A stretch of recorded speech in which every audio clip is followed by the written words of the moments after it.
इस बार की सर्दियां गांव में कुछ ज्यादा ही सितम ढा रही थी। कड़ाके की ठंड ने लोगों को घरों में कैद कर दिया था। बाहर घना कोहरा ऐसा छाया था मानो आसमान ने जमीन को सफेद चादर उड़ा दी हो। हवाओं में एक अजीब सी सिहरन थी और रात का सन्नाटा अब डरावना होता जा रहा था। सब कुछ खामोश था, लेकिन उस खामोशी में एक अनजाना डर छिपा हुआ था। ऐसा लग रहा था जैसे ये काली रात कोई राज खोलने वाली है। हर रोज की तरह उस रात भी कामकाज निपटाकर गांव के कुछ लोग अलाव के पास पीपल वाली चौपाल पर जमा हुए थे।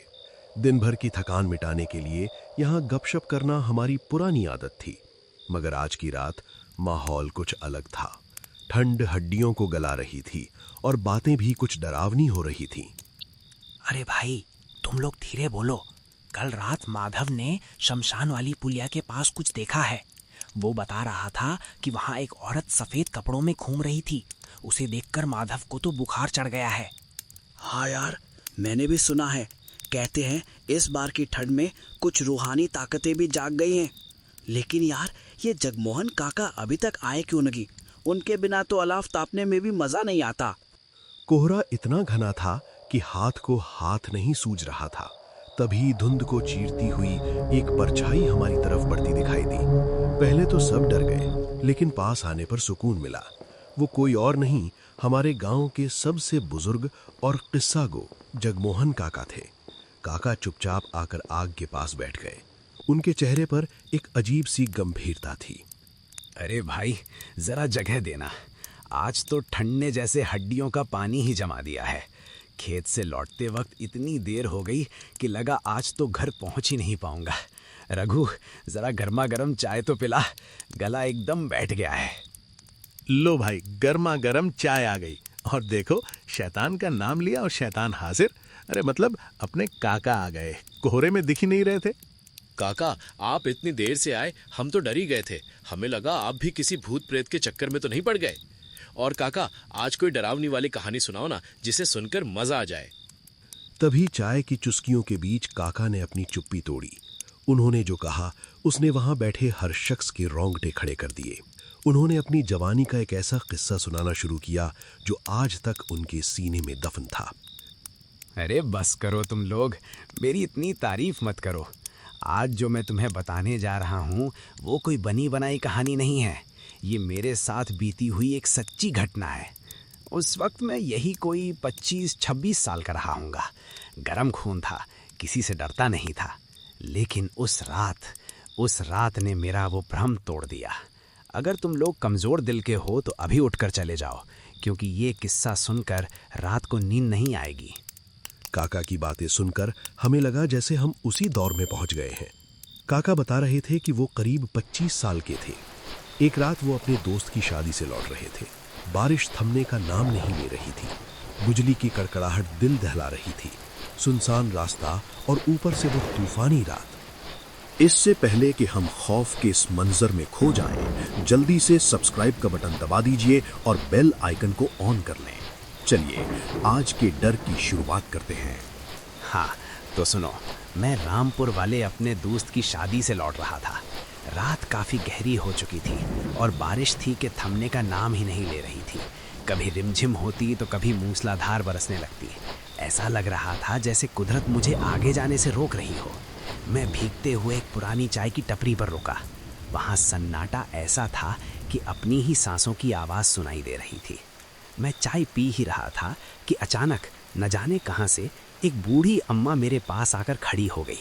उसने मुझसे कांपती हुई आवाज़ में मदद मांगी। बेटा, ओ बेटा, जरा मेरी बात सुनोगे? क्या तुम मुझे आगे काली पहाड़ी तक छोड़ दोगे? बहुत अंधेरा हो गया है और मैं रास्ता भटक गई हूँ। मेरी उम्र हो गई है ना, अब अकेले चलने में डर लगता है। ऊपर से ये बारिश, बस थोड़ा सहारा दे दे बेटा, तेरा भला होगा। मैंने सोचा बेचारी बुढ़िया है, मदद कर देता हूँ। उसने कहा उसे काली पहाड़ी के पीछे वाले गांव जाना है। मैंने उससे पूछा कि अम्मा, तुम मेन रोड से क्यों नहीं जाती? नहीं बेटा, वो बिशनपुर वाला पुल तो पानी में डूब गया होगा। मैंने आते वक्त देखा था, पानी बहुत ऊपर था। तुम मेरे साथ इस जंगल वाले रास्ते से चलो, ये शॉर्टकट है, हम जल्दी पहुंच जाएंगे। मुझे उसकी बात सच लगी, क्योंकि बारिश बहुत तेज थी। हम जंगल के रास्ते आगे बढ़ने लगे। वो जंगल आज भी याद करता हूँ तो सिहर उठता हूँ। ऐसा लग रहा था जैसे पेड़ चल रहे हों, और वो अम्मा वो मेरे आगे आगे चल रही थी, लेकिन उसके कदमों की कोई आहट नहीं थी। मैंने हिम्मत करके पूछा, अम्मा तुम्हारा घर और कितना दूर है? उसने बस सामने उंगली उठा दी। बस बेटा, मेरा घर अब पास ही है। वो देखो, वो जो सामने पेड़ दिख रहा है ना, बस वहीं। तुम थक गए होगे, थोड़ा तेज चलो। अचानक बारिश तूफान में बदल गई। उस बुढ़िया ने कहा, अब बेटा, इतनी तेज बारिश में अब तुम कहाँ जाओगे? आज रात यहीं रुक जाओ ना, मेरे पास। जैसे ही हम उसके घर पहुंचे, मैं सन्न रह गया। वो घर नहीं, कांटों और झाड़ियों के बीच बना एक वीरान खंडहर था। मैंने डरते हुए पूछा, अम्मा तुम यहाँ अकेली रहती हो? उसने जवाब दिया कि वो अपनी बहू के घर से आ रही है। लेकिन तभी मुझे उस खंडहर के अंदर से किसी के रोने की आवाज आई। एक बच्चे के रोने की आवाज आई। मैंने चौंक कर पूछा, अम्मा अंदर कौन है? उसने कहा, डरो मत बेटा, यहाँ मेरे सिवा और कोई नहीं है, बस मैं हूँ और अब तुम हो। लेकिन आवाज साफ थी। तभी बिजली कड़की और रोशनी में मैंने उस बुढ़िया का असली चेहरा देखा। वो चेहरा इंसान का नहीं था, उसकी आंखें अंगारों जैसी लाल थी। मैं वहां से जो भागा हूँ बेतहाशा, न कांटे देखे न पत्थर, बस दौड़ता रहा। पीछे से उसकी भयानक हंसी की आवाज गूंज रही थी। भागते भागते मैं पास के गांव में पहुंचा और बेहोश हो गया। जब आंख खुली तो लोगों ने बताया कि उस जंगल में एक चुड़ैल का साया है, जो मुसाफिरों को रास्ता भटकाकर मार देती है। उस रात मैं बाल बाल बचा था। काका, आपकी कहानी सुनकर तो मेरा गला सूख गया। मतलब वो औरत सच में चुड़ैल थी? आपको तो सच में भगवान ने ही बचाया उस रात। इसलिए बेटा, मेरी एक बात हमेशा याद रखना, सुनसान रास्ते पर अगर कोई अनजान मदद मांगे तो दिल की नहीं दिमाग की सुनना। कभी कभी इंसान की शक्ल में मौत भी मदद मांगने आ सकती है। आज भी जब वो उस रात को याद करते हैं तो उनकी रूह कांप जाती है, और उस दिन उन्होंने हमें एक ऐसी नसीहत दी जिसे हम कभी नहीं भूल पाए। ये कहानी है बिहार के एक सीमावर्ती गांव बिशनपुर की। अब सावन का महीना विदा लेने वाला था। इसी गांव के चौराहे पर दीनू काका की एक पुरानी चाय की दुकान थी। रात के करीब 8 बज रहे थे। दीनू काका की दुकान पर सोमेश काका और माधव चाचा बैठे हुए थे। और भैया दीनू, कैसा चल रहा है कामकाज? अरे सोमेश भैया, बस गुजारा हो रहा है। अब वो जमाना नहीं रहा। पहले यहाँ महफिल जमा करती थी, लोग देर रात तक किस्से कहानियां सुनाते थे, चाय के कुल्हड़ खाली होते थे और मेरी कमाई भी अच्छी होती थी। हाँ दीनू, अब तो बस सन्नाटा है। हमारे बच्चे तो शहर जा बसे हैं। और तुम बताओ माधव, तुम्हारी आढ़त कैसी चल रही है? क्या बताएं भैया, इस मूसलाधार बारिश ने सब ठप कर दिया है, पर भगवान की दया से 2 वक्त की रोटी का जुगाड़ हो ही जाता है। बारिश अब थम चुकी थी, लेकिन हवा में ठंडक थी। तभी दीनू की दुकान पर 2 नौजवान लड़के आते हैं।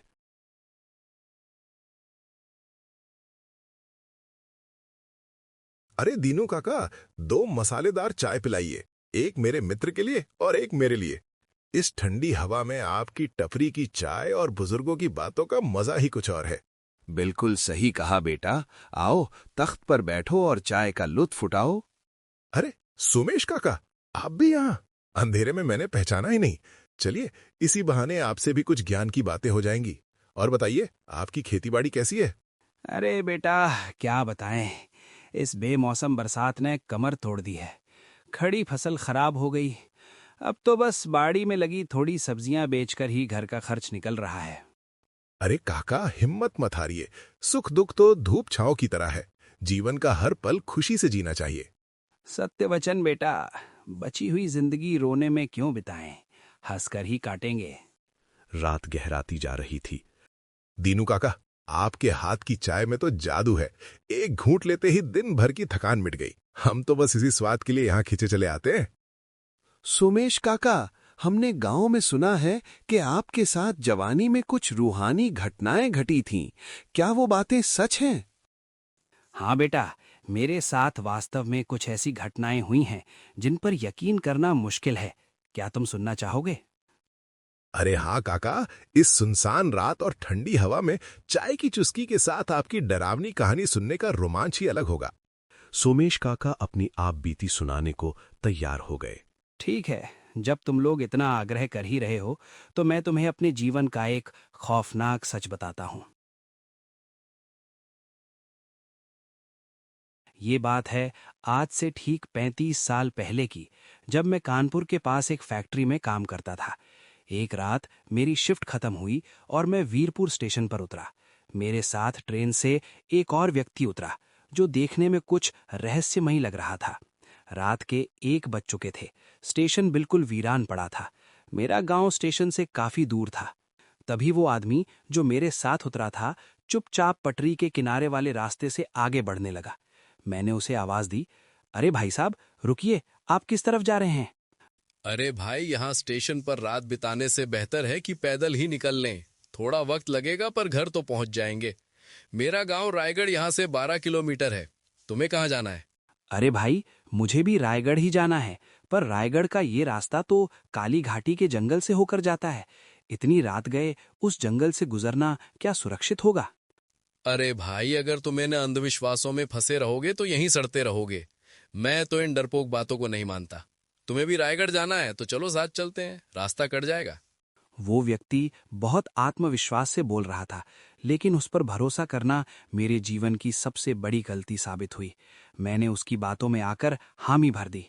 चारों तरफ घना अंधेरा था, आसमान में बिजली कड़क रही थी और जंगल में एक अजीब सी खामोशी थी। बारिश फिर से शुरू हो गई और तेज होती जा रही थी। बूंदें शरीर पर पत्थर की तरह लग रही थीं। हमें लगा अब कहीं शरण लेनी चाहिए। हमने सामने एक पुराना बरगद का पेड़ देखा और वहीं रुक गए।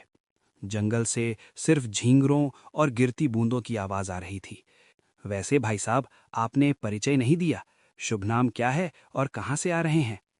जानकर क्या करोगे दोस्त? क्या इस सफर के बाद हमें दोबारा मिलना है? क्या मतलब? मैं तो शहर में काम करता हूँ, कुछ दिन के लिए गांव जा रहा हूँ। जान पहचान हो जाती तो अच्छा रहता। ठीक है, नाम रहने दो, पर ये तो बता दो यहाँ किस मकसद से आए हो? मैं यहाँ किसी को लेने आया हूँ। करीब 40 मिनट बाद बारिश थमी। हम फिर चल पड़े। ये रास्ता पथरीला और झाड़ियों से भरा था। जंगल की हवाएं हड्डियों को जमा देने वाली थीं, लेकिन जानवरों की अजीब आवाजें मेरे दिल में दहशत पैदा कर रही थीं। ये आदमी मुझे अब बहुत अजीब लग रहा था, बस मशीनी अंदाज में चला जा रहा था। तभी हमें एक पुराना जंग खाया हुआ बोर्ड दिखा, जिस पर लिखा था, जो यहाँ आया वो यहीं का होकर रह गया, पीछे मुड़कर मत देखना। मुझे ये पढ़कर बहुत अजीब लगा। मैंने उस व्यक्ति से पूछा, अरे भाई, ये क्या लिखा है? इसका क्या मतलब हो सकता है? मुझे तो ये चेतावनी लग रही है।